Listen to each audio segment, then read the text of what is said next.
Let's all go to the lobby. Let's all go to the lobby. It's intermission time, folks. So hurry, hurry, hurry. Step right over to our refreshment center.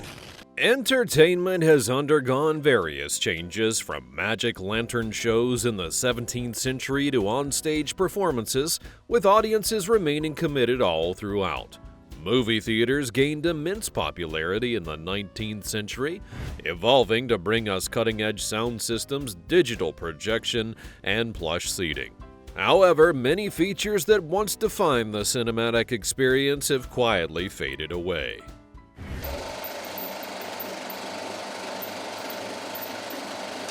Film projectors. Once the foundation of the movie theater, they never failed to give audiences a magical experience, making them forget the price they paid for the seat. Before digital projection became the standard, movies were shown on large film reels and analog projectors, creating iconic flicker and hum that older moviegoers remember. The Lumiere brothers publicly displayed film projectors and potentially gave birth to the experience, and over the years their invention became a staple in theaters worldwide. One key innovation that improved film projectors was the use of a strip of perforated film that passed through, allowing light to shine on individual frames, creating the illusion of motion. Film projectors enjoyed a long run from the 1800s to the early 2000s, but the streak of success came to an end with the advance of technology. Film reels required significant care because they could become scratched or damaged, leading to imperfections on the screen, and they had to be stored in specific conditions to avoid degradation over time. Despite technology, many argue that film provides a richer and more authentic experience. The texture of film with the grain and subtle imperfections give movies a real feeling that digital can't replicate. Intermissions. Who doesn't need a break, even if it's just while watching a movie at the theater? Intermissions have been a cinematic tradition for so long, giving audiences a short break to refresh and grab some snacks. But that concept finally came to an end. As films began to average 90 to 120 minutes, the need for an intermission diminished. Many films today are designed to fit within a more streamlined viewing experience, making the breaks less necessary. Over the years, it's been noted that audiences have shorter attention spans, preferring to watch movies like they're meant to be viewed without interruption. Some people claim that intermissions ruin the flow. This shift not only profits viewers, but also benefits theater owners. The goal of contemporary theaters is to maximize ticket sales while minimizing the downtime. Breaks were comforting as a short time for viewers to discuss and exchange opinions, while also boosting the theater's concession profits. However, the film industry in the Middle East and India still embraces this culture, as their movies are generally twice as long as those in the United States. Usher with a flashlight. Remember the time when there was an usher with a flashlight wearing a crisp uniform and assisting you to get to your seat? The role eventually came to an end for various reasons. With the rise of digital projection and improved theater lighting, the need for an usher to guide patrons with flashlights became less relevant. Many modern theaters enhance lighting systems to make it easier for people to find their seats without the assistance. Additionally, the idea of self-service grew amongst viewers, making the work of an usher feel out of place. Today's audiences are much more familiar with navigating theaters, often arriving late and using their phones as a flashlight. Theaters ended ushers as a way to cut costs and reduce the number of staff, particularly in multiplexes where automated systems handle ticket scanning and entry. Cigarette smoking sections. Cigarette smoking sections in movie theaters were once a common feature. 42% of the public had a smoking habit in the 1960s. These sections eventually became insignificant as the percentage of public smokers dropped to about 14%. The growing awareness of health risks associated with smoking and secondhand smoke led to increased public health campaigns advocating for smoke-free environments. Many countries and regions implemented strict anti-smoking laws, banning it in public while including restaurants and theaters. The legal shift contributed to the decline of smoking sections, and it became evident that smokers were largely disliked because they often reeked of smoke. Public attitudes changed dramatically from the mid-20th century on, with smoking becoming less socially acceptable. Eventually, the experience of smoking ruined it for not only themselves, but for others as well. Newsreels before the movie. Back in the early days of cinema, before a movie played, there would be a short subject and a newsreel. Not only did it serve as a form of entertainment, but also encouraged viewers to stay informed about what was going on in the world. This combination of images and sound made the news more engaging and accessible, allowing audiences to experience events in a way that text alone could not provide. They generally lasted anywhere from 10 to 20 minutes, featuring short segments covering various topics of the day. Some viewers found this to be unnecessary as they owned televisions at home and didn't want to pay to come to the theater to watch the news. Newsreel producers couldn't keep up pace with the cycle on television, making them less appealing and less profitable to continue. During wartime, the reels were sometimes used as propaganda, presenting biased views of events to shape the public opinion and support the war effort. Hand-torn paper tickets. As simple as they may seem, hand-torn paper tickets came with a sense of nostalgia, arousing memories of saving stubs from your favorite movie or first date. Hand-torn paper tickets were more than just paper, they represented cherished memories. The concept dates back to the late 19th and early 20th centuries when movie theaters and live performance venues became popular. Back then, there weren't many forms of entertainment, and theaters were the gathering place for everyone, catering to a diverse audience from children to older adults. As the crowd became unmanageable, theaters had to have a solution, and hand-torn tickets offered an easy and straightforward option. Since they didn't rely on complex electronic gadgets, it was easier for ushers to control the crowd while assisting patrons with their seat. Like any invention, they could use an enhanced version. Unlike modern tickets embedded with technology like QR codes, hand-torn tickets were easily forged and sold illegally. It not only complicated the operation, but led to potential revenue loss for theater management.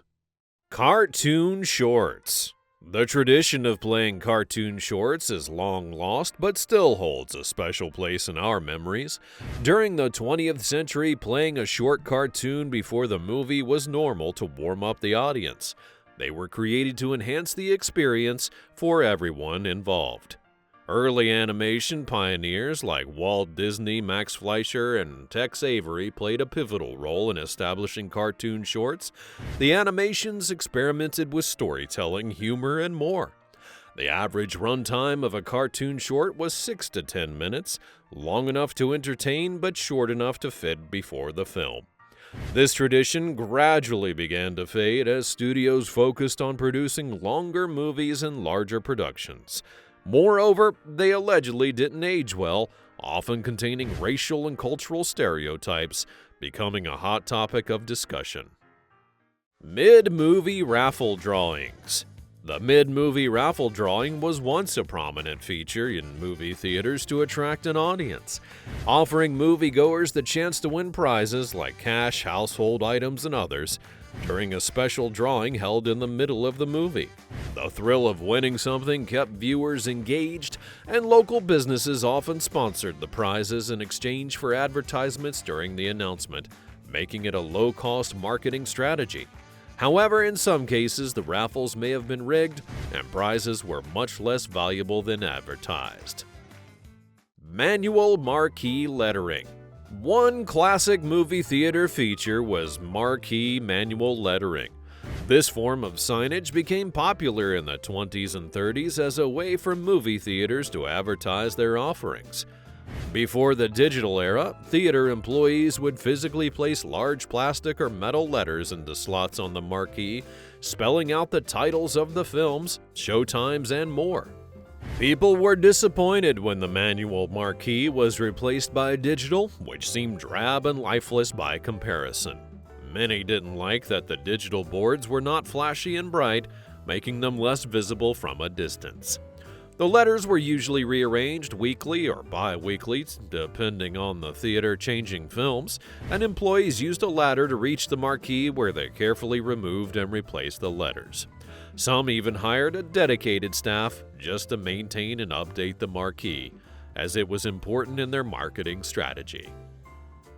Cheap matinee prices. Matinee shows screened in theaters were cheaper than usual, with the basic motto of attracting customers during off-peak hours. Matinee pricing was introduced as early as the 1930s, but became particularly widespread in the 50s and 60s when cinema attendance was booming. People paid about 60 cents to see a double feature, allowing them to watch two films back-to-back for the price of one. The approach would help families on a budget to spend less on tickets and more on snacks, but some theaters only showed less popular or second-run films during the matinee hours, limiting the appeal for some audiences. Built-in ashtrays.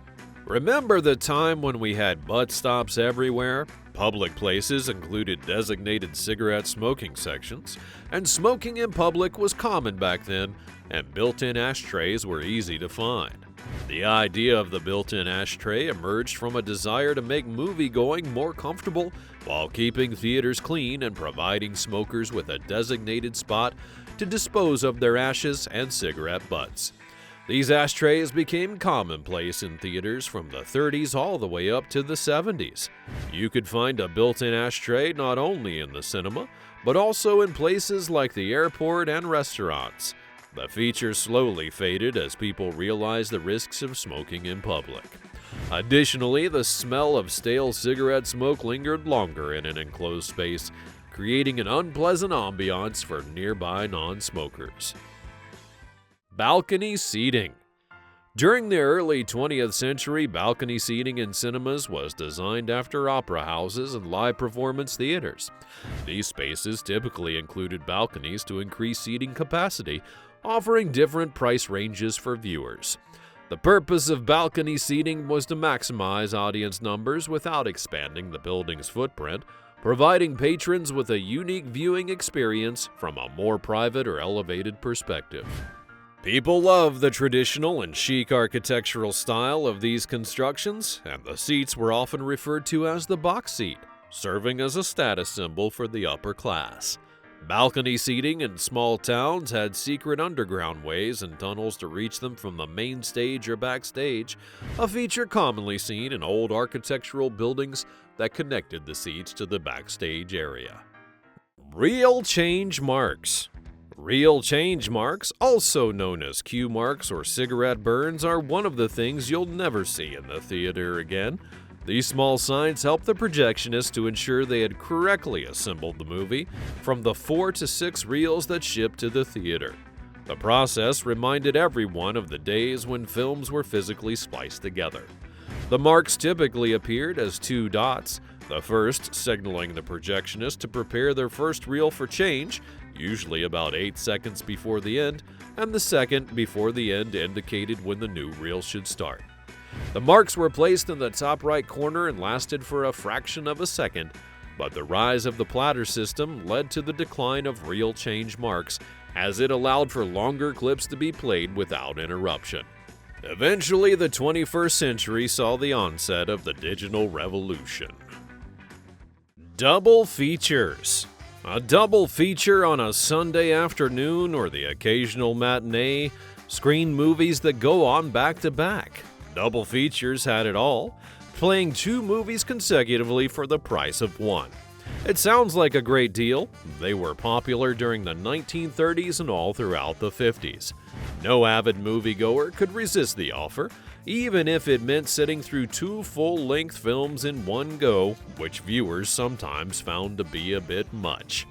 This feature emerged out of the economic necessity and a need for budget-friendly entertainment. Typically, a double feature consisted of a main film, which was high-budget, studio-backed production, paired with a B film of a lower budget, often belonging to the genres like Western, crime, and horror. B movies were cheaper to produce, allowing studios to create the films quickly and inexpensively to fill up the slot, making the double feature potentially profitable.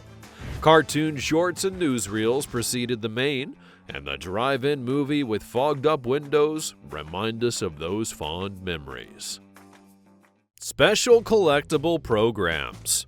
Collectible souvenir-style booklets were given to viewers in theaters for big movie premieres. They often contained information about the film, which included behind-the-scenes details, actor biographies, production notes, and high-quality images. In the 50s through to the 70s, they were considered keepsakes for viewers who wanted to remember their experience. As memorable as they were, the production of the programs would amplify the cost. Marketing expenses like posters, trailers, and commercials were already major outlays. Printing the books added to the expense, and people had easy access to information about films through television, magazines, and later on the internet.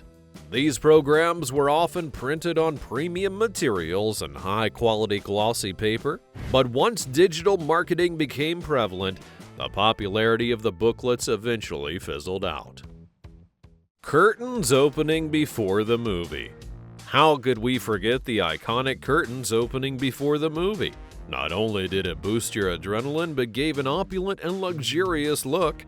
The use of curtains in movie theaters would be inspired by stage theater traditions where they signaled the beginning and ending of a performance. In early cinema, this added an air of prestige and formality, as films were considered events, much like attending an opera or a live play. They slowly lost their charm with the introduction of the widescreen format. Many modern theaters opted for fixed or exposed screens designed to show trailers, ads, and previews, as the curtain opening ritual just took too long. Coin-operated arcade machines. After the movie, entertainment options expanded to a new level with the introduction of the coin-operated arcade machine. Very few theaters offer this feature today, and the ones that do often appear run down. This situation makes it difficult to choose between a good screen with no arcade games or a smaller one that includes rows of fun arcade machines. The machines became a common fixture in movie theaters during the early 1980s and thrived well into the 90s, featuring popular games which appealed to kids and teens. However, the decline of the coin-operated arcade can be attributed to several factors, including the rise of home gaming consoles. Additionally, theaters faced real estate challenges. Expanding, they needed to maximize space for profitability, leading to a decreased emphasis on the machines, which became less of a priority for theater operators. Movie palaces. The forgotten beauty of cinema lies in the Majestic Movie Palace, exuding an upper-class, luxurious feel for visitors. These theaters offered an experience that went beyond just watching the movie. They were destinations in their own right.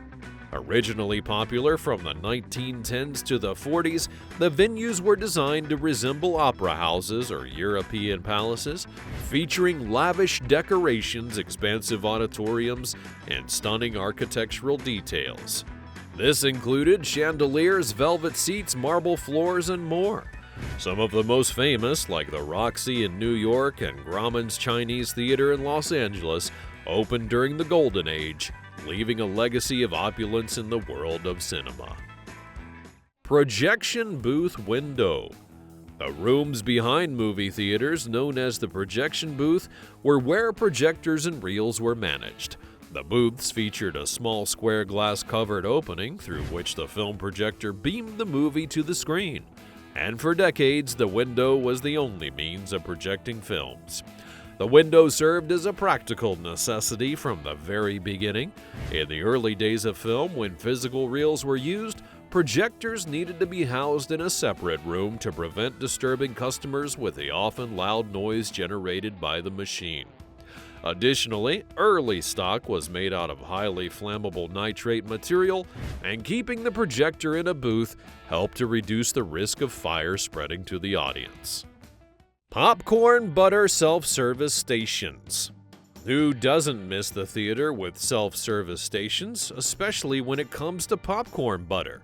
The freedom to customize snacks according to personal preference created unforgettable memories, and the stations helped to reduce bottlenecks at the concession stand by decentralizing the buttering process, allowing customers to apply their butter after their purchase. Butter-flavored topping used at these stations was often loaded with fat, sodium, and artificial ingredients, which discouraged customers who were health-conscious due to the potential for overeating. Many moviegoers came up with hacks to maximize their butter experience, leading to the popular straw method for getting extra flavor. Most movie theater staff were happy to assist in layering the butter to perfection. These were 20 movie theater features that have faded away. Which one of them do you miss the most? Let me know in the comments below, and be sure to subscribe so you never miss another great memory in the future. Thanks for watching, and I'll see you next time.